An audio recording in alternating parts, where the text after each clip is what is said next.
But at the same time, I would get so many beautiful emails and comments from people around the world that said how much the yoga had helped them and how much, how grateful they were for it and how they wouldn't be able to practice yoga without our YouTube channel. And so with that, I don't know, I just looked at it as a way that I was on the right path. Even though many times it felt like I wasn't. I just took that as a sign from the universe that yeah, you're on the right path. Here are people telling you how much they appreciate what you're doing. Namaste. You're listening to the Savannah Podcast. Join us on an exploration of Eastern spirituality, yoga philosophy, and conscious living for the new age. This podcast is a production of SavannahSpirit.com, the best place to shop for unique clothing, spiritual handcrafted jewelry, healing gemstones, and fair trade gifts from the Far East. Now, here's your host, Brett Larkin. Hello, friends. Welcome back to the Savannah Podcast. I'm super excited for today's episode because we're going to talk about all things yoga teacher training, yoga career. So if you've ever thought or maybe even remotely considered the idea of taking a training, whether for the purposes of deepening your personal practice or you have visions of teaching yoga yourself, I have the perfect colleague and friend here to speak with us today, Lesley Fightmaster. I'm going to tell you all about her. First, I just wanted to thank all of you who've left ratings and reviews of the show. This helps get the podcast in front of even more people who are looking to improve their life through yoga, meditation, and natural healing. So I'd love it if you'd consider leaving us a rating or short review on iTunes, even if that's not how you normally listen to the show. All right, so diving into today's topic, we have with us YouTube sensation, Lesley Fightmaster. So just like me, Lesley teaches yoga on YouTube. She has a huge channel. She leads a breath-focused, alignment-based class. She loves movement, and she really believes in her heart that the transformational gift of yoga should be available to as many people as possible, and she's done that through her channel. And she's also an E-RYT certified yoga instructor and on the faculty of YogaWorks teacher training department. And she leads both 200-hour and 300-hour programs. Lesley, hello. Thanks for being here. Hi, Brett. Thanks for having me. So before we dive in on how to stay grounded and successful teaching yoga in the digital age, or whether you're just thinking about teaching yoga in the digital age, I'd love it for people to just learn a little bit more about you and hear about how you got started teaching yoga and then how you got started on YouTube, because they've got to hear that story from me in the episode where Ashton interviewed me. So guys, if you're interested in that, be sure to check that out. But Lesley has her own really unique story around how she blew up on YouTube.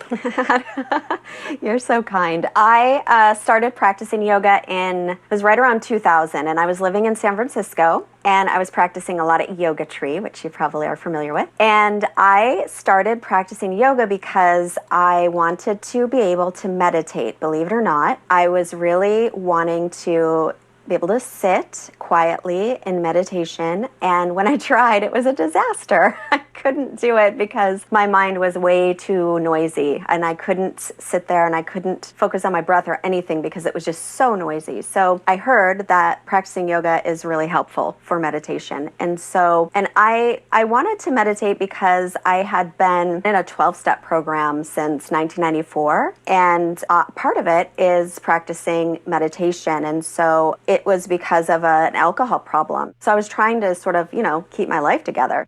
Meditation was like a really big part of being able to feel comfortable in my own skin. I think this is cool because so many people come to yoga focusing on the physical first. They're trying to get in shape and then the meditation comes after. But it seems like as part of your recovery or addiction recovery, the meditation was what you were most focused on initially. Right, exactly. I was really interested in being able to do it because, like I said, when I tried to do it, it was a disaster. I was the worst meditator ever, I think. So I went to a Bikram class, and it was because all my friends were doing Bikram yoga, and it's very, very hot. And for me, I didn't the heat just really didn't agree with me. I think I'm just way too pitta to go into like a really hot yoga class. So I didn't like it at all. And I was so disappointed because I thought that was yoga. And I thought, oh shoot, that's yoga and I can't do it because it was so uncomfortable for me. Then I found out that there were other types of yoga, and I found like a vinyasa flow type, Ashtanga type class that I loved. And as soon as I got into Shavasana, it was like the first time that I could remember being comfortable, like being at peace, being able to just completely sink into my body and release tension, release problems, release those voices that were constant in my mind. So after that, I was completely hooked. And I started just taking lots and lots of vinyasa flow classes. And fast forward about 7 years later, I moved from San Francisco to Orange County. And by the way, in San Francisco, I had the most phenomenal teachers ever. And I thought, I could never be a teacher because I saw like these amazing teachers and how, they did their classes and all the things that they were able to do, and how they conveyed the yoga through their words, through their bodies, through their breath practice, all of that. And I was just always amazed with how amazing they were. So I moved to Orange County and I took some classes, and there are amazing teachers in Orange County. But for whatever reason, when I first got to Orange County, I didn't find them. And I took some yoga classes and I was like, whoa, hey, if they can teach yoga, I could teach yoga. So I decided to sign up for teacher training. And I think it was sort of like, it must have been kind of divinely inspired, because since taking teacher training and since being in Orange County for a while, there are amazing teachers here. And for whatever reason, I just didn't find them at first. So I think that was... The universe was hiding them from you, so you'd become a teacher yourself. I think the universe was. I think the universe was like, hey, we know she's a little bit, she's a little self-conscious. She's a little unsure of herself. So let's give her a little boost. Well, I want to pause you right there because I think that's something that listeners can really relate to. Like, I know that's one of the things we wanted to dive in here, is not just to talk about staying grounded and successful as a yoga teacher, but those people who are on the fence or they're considering yoga teacher training and they're not sure if it's worth doing if they're not really going to teach. And I know that's something you have opinions on and wanted to touch on. What do you have to say to folks who are kind of just thinking, maybe I want more yoga, I want to deepen my practice, but I don't know that this is going to be a career?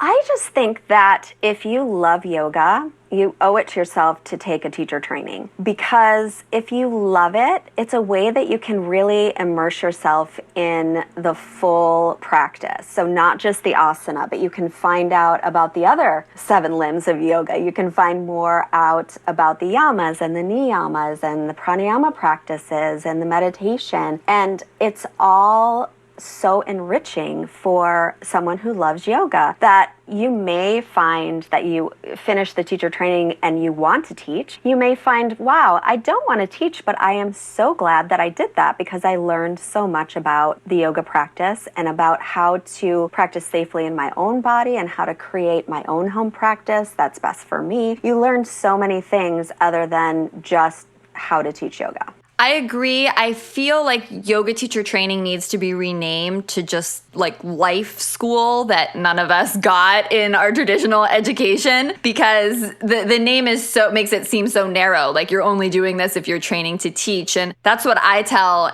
prospective students too, is that this is a really transformational, life-changing experience. And yes, you can go on retreats, unless you can go to workshops and things like that. Those are great ways to deepen your practice. But if you really want to deep dive, you are yoga obsessed, you are a yoga addict, then yoga teacher training, I think, is the best next step, because you're going to bond with a very specific teacher who's going to mentor you in the way that I think yoga was traditionally meant to be passed down, which was like very much having a super close relationship with your teacher. So I think who you study with is incredibly important. And then you're also going to have that community, whether it's online or in person, of people who have those same values and that same thirst for knowledge you do, and you're going through something with them for months or weeks. And I think that makes a huge difference. Absolutely. I am still very good friends with several of the women that were in the teacher training that I took in 2006, and we're still like very good friends. So it's definitely, I always say as well that it is a life-changing experience. And when I say it, I really can't even convey what that means. Like the words just really don't do it justice, but it's really an amazing experience. There was a gal who took the training several years ago, and she said, it's sort of like when I go into my bedroom and I look at everything in my room and it looks okay. Everything looks fine. But when I open up the closet or I open up the drawers, everything is kind of chaotic and messy. But on the outside, on the surface, it looks fine. And then I decide I'm going to get in there and sort of organize and clean it all out. And that's sort of like what the teacher training does. It's like you get in there, you organize, you clean out, you get rid of stuff that you don't need anymore. And you make room for new things that will really benefit you. And so by the end of the training, you might not look a whole lot different than you did in the start of the training, but within you, so much has changed when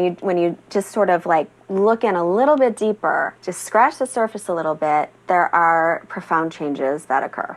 And there's no excuse to not do a training because there are so many. You can do them a month in Costa Rica. You can do them weekends locally. You can seek out Lesley. We're going to give you her info at the end. And if you can't, or you're a mom, you can do it online in my training. And Lesley's actually featured in my training, and it's highly interactive. And we're constantly talking on video chat and Zoom. And it's really a true studio experience online. So if you're curious about yoga teacher training, here we're both encouraging you to explore it and check it out. Okay, and let's go back now to you. So you did your training. I did my training, and I really learned a lot, honestly. It was hard. Let me just say the training is not easy. It challenged me. There was homework, there were tests. It wasn't just like a walk in the park. I had to actually apply myself and work at it. But when I finished, I felt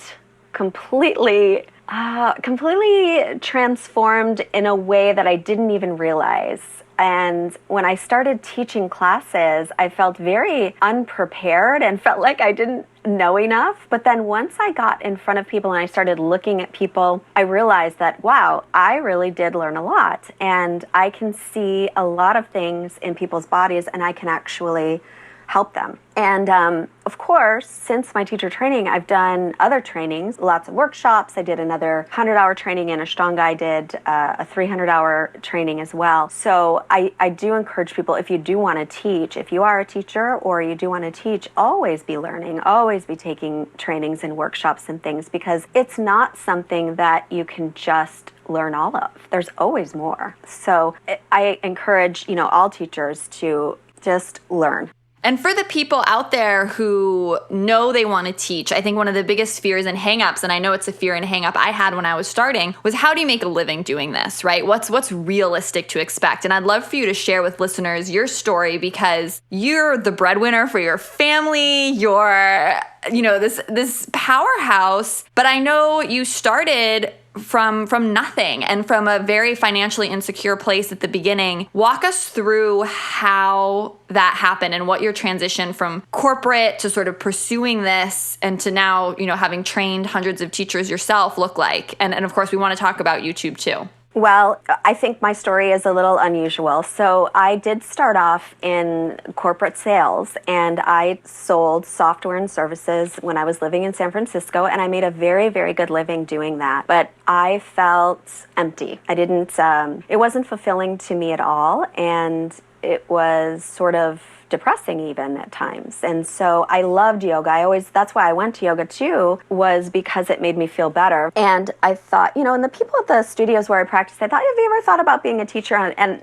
that was when I was still in San Francisco, and I thought, no, I could never do that. But when I moved to Orange County, my first son was born. He was about a year old, and then he was about 2 when I started the teacher training. And in the meantime, my husband was working. He was doing mortgage loans. But this was back when subprime mortgages were all the rage, and he had a business like that. And that business, as we know, kind of blew up, basically. So he had been doing mortgages, and I was actually doing mortgages with him for a while too. And then that whole industry just kind of blew up. In the meantime, YouTube started. YouTube was very, very new. This was like 2007, 2008. And my husband decided that he wanted to be a talk show host. And so he started a YouTube channel. And we did it out of our bedroom in Laguna Beach. And we had people that would come over and he would interview them. And it was really just for fun. But he really wanted to do it. And so he ended up quitting his job. Well, his job kind of went away, but then he had like another job, but he didn't like it at all and he quit it. And in the meantime, while I was in teacher training, I found out I was pregnant with our second son.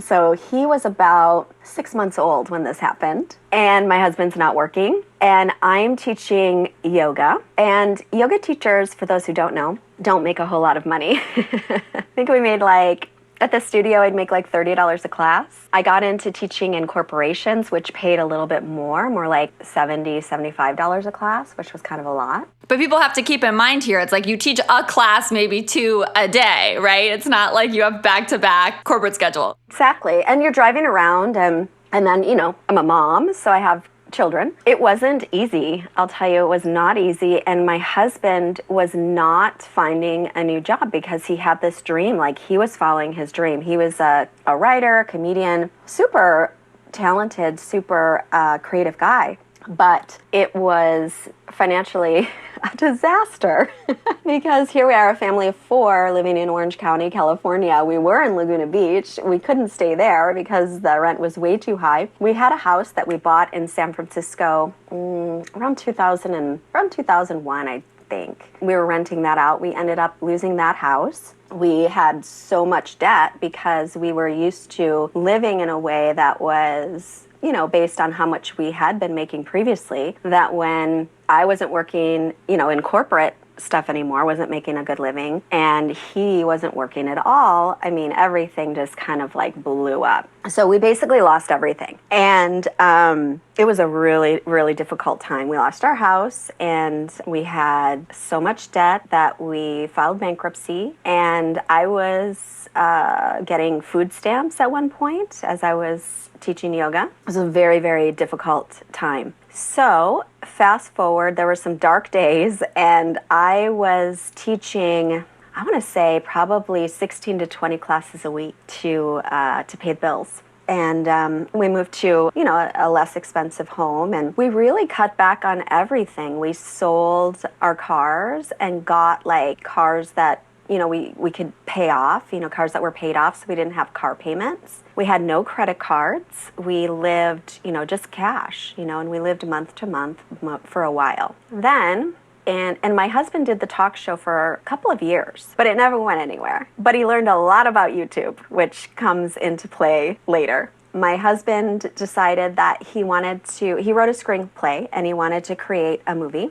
So he got a new camera and he wanted to try it out because he hadn't used it before, needed to practice. So he said, hey, can I just film you doing yoga over at the Shala, one of the places where I was teaching? And I said, okay. So we went there. He filmed me doing yoga. Then he set me up to do a voiceover so I could teach the class that I had done. And we put it up on YouTube and we totally forgot about it.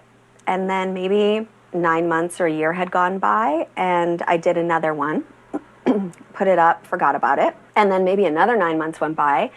And Duke said, those videos that we put up, those are getting some really good views and some really nice comments. And I thought, that's interesting. I wonder if there's, anything we could do with that. So in the meantime, the kids are getting older now. They're probably, around 8, 9, 7, around those ages. And they're way into this thing called Minecraft on YouTube. And they're watching Minecraft constantly. In fact, they're watching YouTube constantly. They don't even watch television anymore. And then we come to find out that these YouTube people that, put on these games and things, that was what they do to make a living. We thought, wow, that's really interesting. I wonder if we could make a living on YouTube. And then I got connected with somebody that I had been in touch with before that works with yoga teachers a little bit. And they started a sort of like a YouTube collective for yoga teachers. And we worked with them. And they told us, you have to put up a new video every week and you have to answer comments and, just how to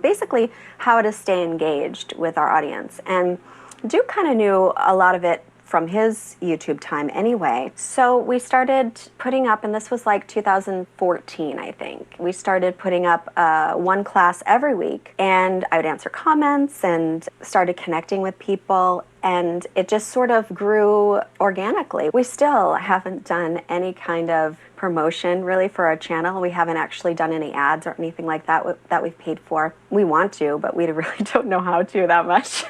So, but it kind of grew organically. And then we did a couple of challenges, and those were super helpful. 30-day programs that we did in January a few years in a row, and those were really helpful. And we also created a couple of courses that we sold, and those were helpful as well. So, and then I was doing, in the meantime, I think around 2010, I started teaching teacher trainings, and that was another way to sort of help us pay the bills too. And I found out I absolutely loved it. So it worked out really, really well. But it was a way to sort of supplement our income. And so I was able to teach fewer classes during the week, which was nice because I was gone on the weekends all the time with teacher training. So it was still a really kind of busy time where I want to say I was sort of on the edge of burnout, I would say. And then the YouTube stuff started. And, it takes a long time to build up on YouTube. It's not like, oh, I'm going to do a YouTube channel and then all of a sudden, you're making enough money to pay the rent. It doesn't work that way. It's a few years usually, I think, to build for most people. Some people, it's different and they kind of,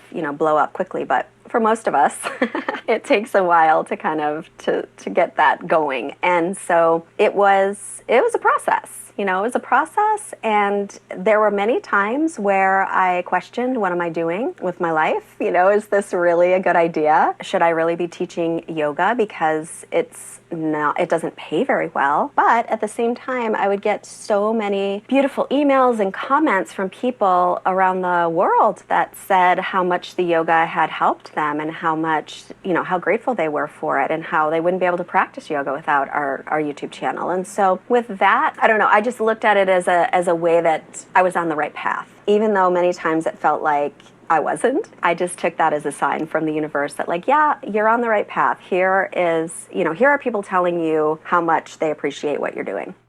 I love you sharing this story because I think so many people feel so afraid to make a change in their career or to pursue teaching yoga or to do whatever it is they really love and are called to do in life. And listening to you, it's like if you can do it as a mother of 2 young children, supporting your whole family by yourself, and just sort of finding this path and co-creating with your husband to build what's now one of the largest yoga channels on YouTube for listeners who maybe don't know you. I mean, Lesley has over 300,000 subscribers, huge channel, and obviously a lot of now both professional, personal, and financial success, which is so great. I think it really means anyone can do it, no matter where they are in their life. If they're passionate about teaching or passionate about anything, that this is something that they can pursue and that they can do. And did you ever think I have to go back to a corporate job, or just how did you deal with that fear when you were working to support your family?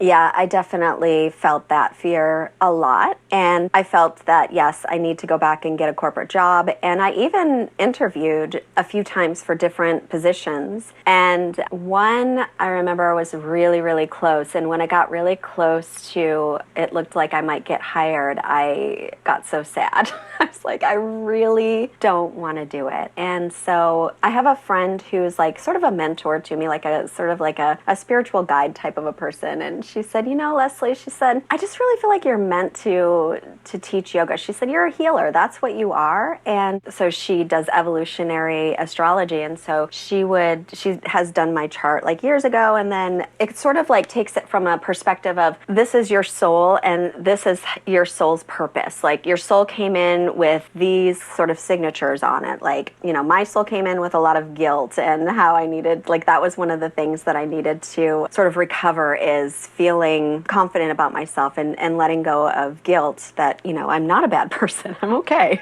So she said, I know based on the work that I've done with you and with the evolutionary astrology, she's like, I know that you're a healer. Like, that's what you are. And I see in your chart that, and this was like so long ago, this was probably before I started even teaching yoga. She said, I just see you in your chart as someone who will be affecting a lot of people and healing a lot of people. I just really see that that's where you're going. And so she said to me when I would have doubts, she'd say, Lesley, I know that you're on the right path. I know that this is who you are. And if you have to live out of your car with your family and continue on your path, then do that, because it's that important. And I was like, wow, okay, thank goodness I didn't have to live out of my car, but it really sort of put it into perspective for me that, you know what, I must be on the right path. Like, there's all these messages that were coming to me from her, from, people leaving comments and emails and, just all these messages that I kept getting that I was doing what I was supposed to be doing. So I just continued on, even though it was terrifying at times.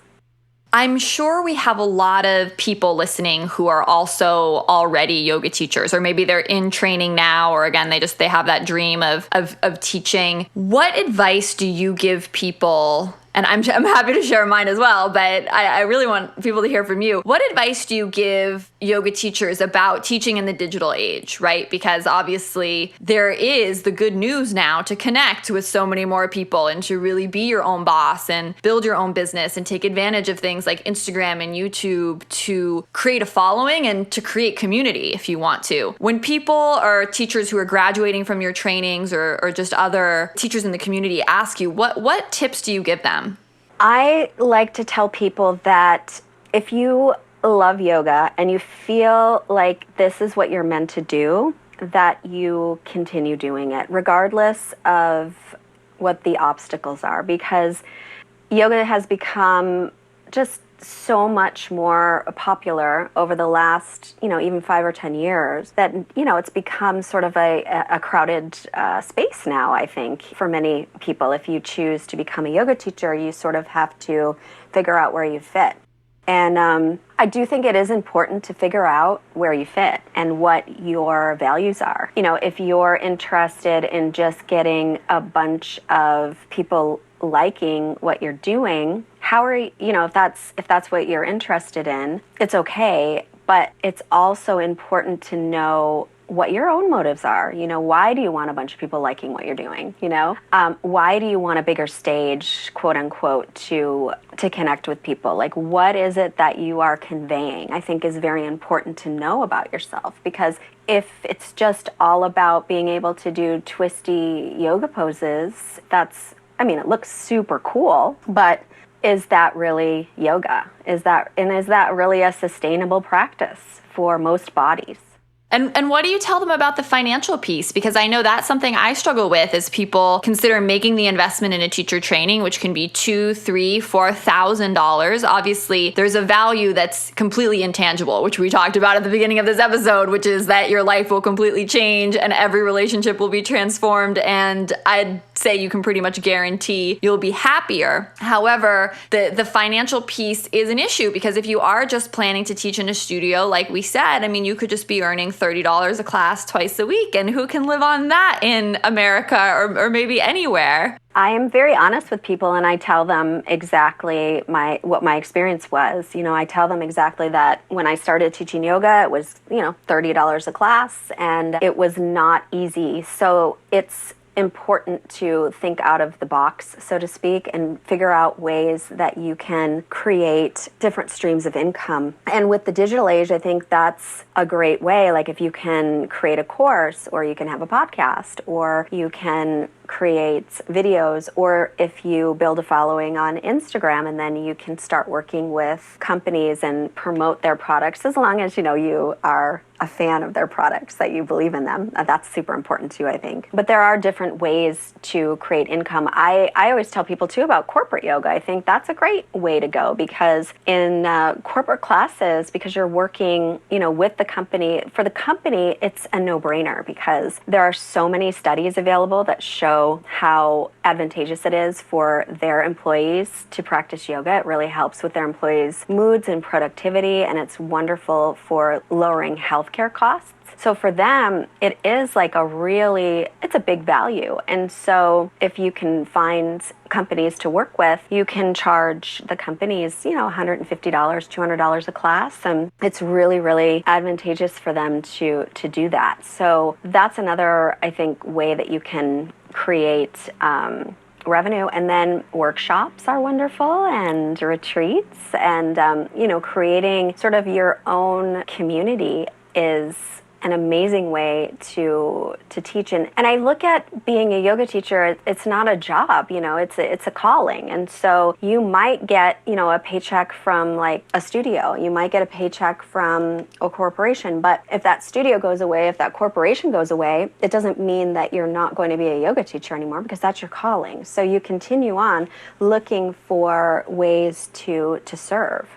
I agree. I sort of put it financially bluntly in sort of three camps, right? It's like you have the choice to continue whatever it is you're doing that financially supports you. And there's women who've taken my training who have full-time jobs, and they just add in teaching a class one night or two a week, and it's just pure joy and for pleasure, and they're not worried about the money piece at all. So I see that as sort of like camp A. And then camp B is maybe this hybrid, right? Where you're maybe doing design work or copywriting work or working from home or working part-time, and the yoga's supplemental income. And then that last place is, I think, where people need to get really creative. And if you're going to be full on teaching yoga, I share with people that you're also an entrepreneur and business owner, whether you signed up for that or not. I mean, I know we were both just in Europe teaching, and I spent, my 10.5-hour flight on the way back just doing billing, invoicing, and, all that unfun back end stuff that no one ever thinks of, but running a, big YouTube channel and business and courses. And that's just the reality of there's a lot of unfun things that come with that territory, whether it's advocating for yourself, making sure you get paid from different corporations. But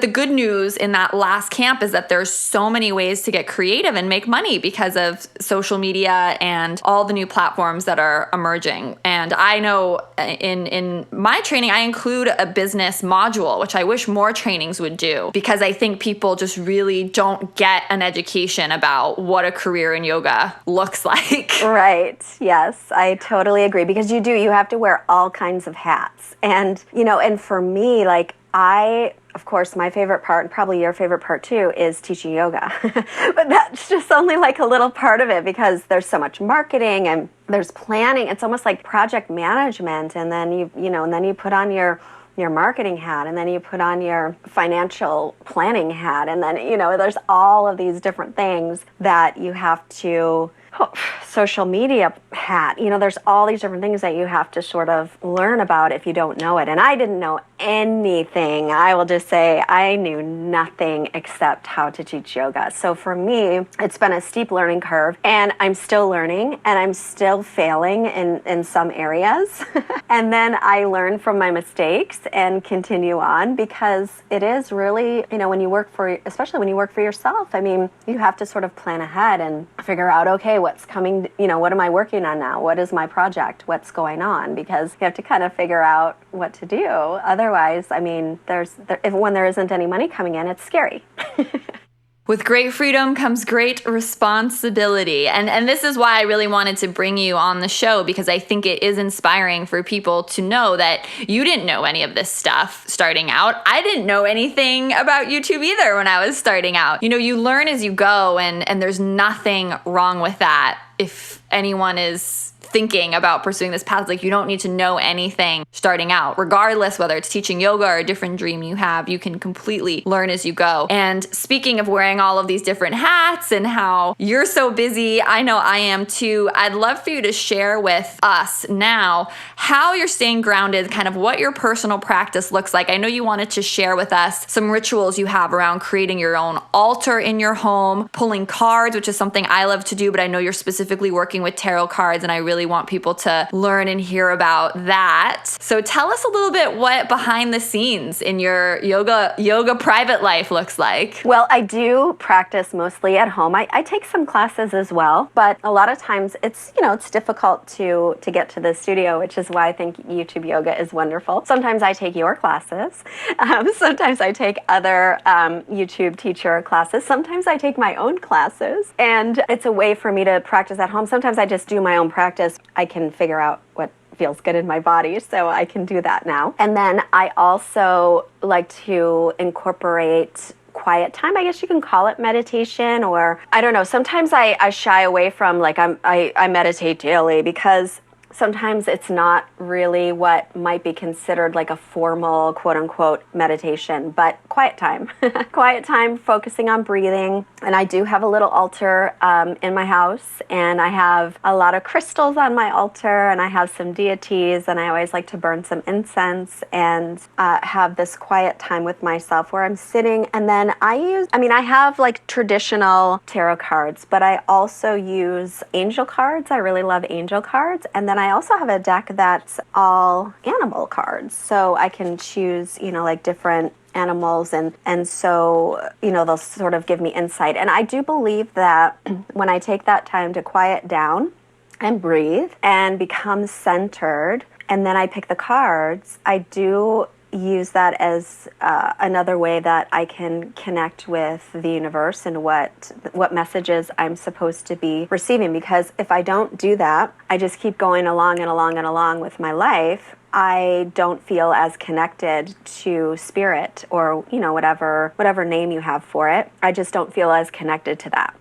So I'm going to pause you for a second, because I do want to go a little deeper with you on the cards, because I think it's something people have a lot of questions about. I know when I pull out the cards on my retreats or workshops, people are always like, what? How do I use them? Why do you use this? What does this have to do with yoga? Right? So I want you to go deeper with us on that. Okay. So I really, like I said, I like the angel cards a lot, and I like the animal cards. And so when I work with my deck, first thing I do is, before I pull any cards at all, I hold it and I touch right to my heart, and I touch each card with my fingers as I hold it, like right in front of my heart. Then I either will do 3 piles, like one will be for something from the past, one for the present, one for the future, or I just put them down on the floor and just kind of fan them all out, and I just look at them, and I just look at the cards that are fanned out, and I pick anywhere from 1 to 3 cards. And there's just something where I just trust that whatever cards I pick are the cards I'm supposed to have that day. So,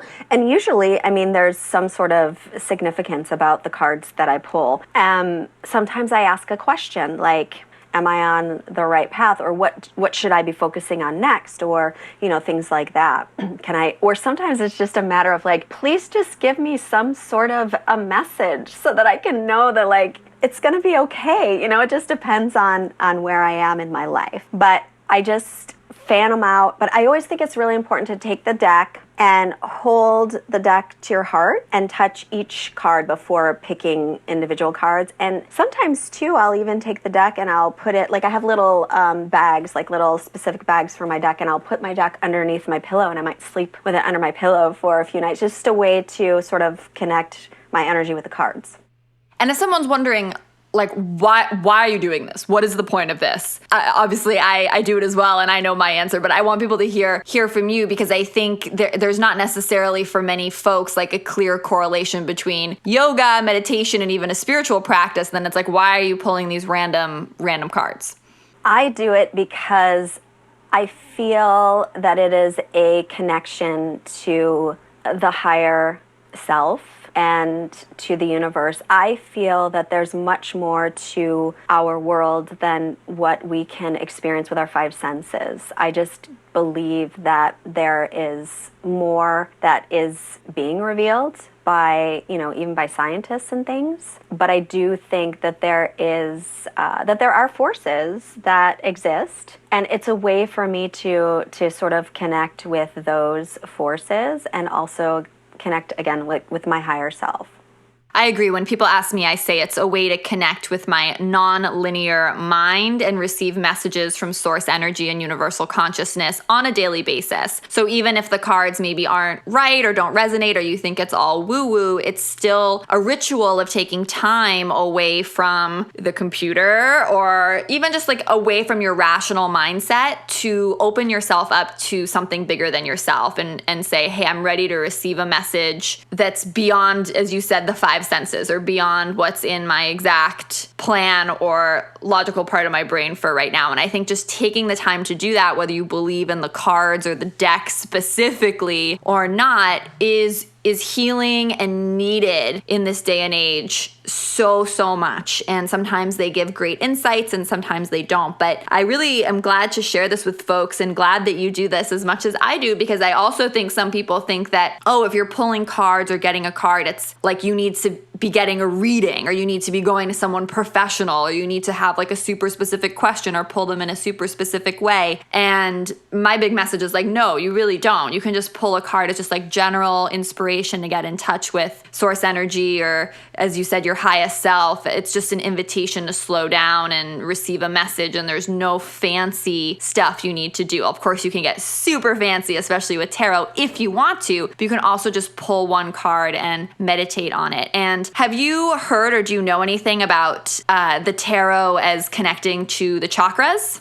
I don't know very much about that, but it sounds amazing. Okay, well, I'm not an expert either, but I have to ask you because I do each of the tarot families, it correspond and connect with chakra energy as well. So maybe I can find someone to come on a future podcast so we can both deep dive and learn more about that, because there's some cool parallels there. Lesley, it's been so great to connect with you, and I really want to thank you, and I'm sure listeners as well, for just how honest you've been in this episode, how much you've shared with us. How can people connect with you more, whether they want to go on your retreats, trainings, or just find you online? Well, you can find me, of course, on YouTube if you type in Fightmaster Yoga. And by the way, Fightmaster is my last name. It's not like some made-up thing. I just married that name, and there's a real grandpa Fightmaster. So it's a real last name. Or you can go to fightmasteryoga.com, and you can find me on Instagram or Twitter or Facebook. What's that other network? What's that other one? At Fightmaster Yoga. So if you just type in Fightmaster Yoga, you will find me for sure. And I would love to connect. And thank you so much, Brett. This has been really, really nice, because I don't usually talk very much at all about pulling cards or about, crystals and things, because it's sort of like a quote unquote woo-woo thing to do. And I'm a very skeptical person, but I'm also very open-minded. So even though, I've sort of decided a long time ago that I don't know what the truth, quote unquote, the truth is. I have no idea what the truth is. And nobody else does either. So instead of trying to figure out what the truth is, I like to go with what feels comfortable and nice for me while I'm here on this planet. So keeping that open mind is so important for me, and I think for everybody, that it doesn't have to be one answer or one way fits everybody. So it's great to explore. It's great to look at different things, to enjoy your time. Just enjoy your time while you're here. Such a great note to end on. Lesley, thank you so much. We'll put links where everyone can find you in the description below. Savannah family, are you a part of the Savannah Facebook group? If you're not, come find us at Savannah East Facebook group. Would love to have you in there, hear your thoughts about the show, hear future guests or topics you're interested in. And remember, if you enjoyed Lesley and I's conversation, we would so appreciate a quick rating or review on iTunes. It really helps get the show in front of more eyeballs, and of course, would really appreciate your honest feedback as well. So much love from our hearts to yours. Namaste. You've been listening to the Savannah Podcast. To find out more about Savannah, go to savannahspirit.com or follow Savannah on Facebook at facebook.com/Savannah Spirit. For daily inspiration, check out our blog at savannaeast.com. Be sure to join us next week for a new episode, and thank you for listening to the Savannah Podcast.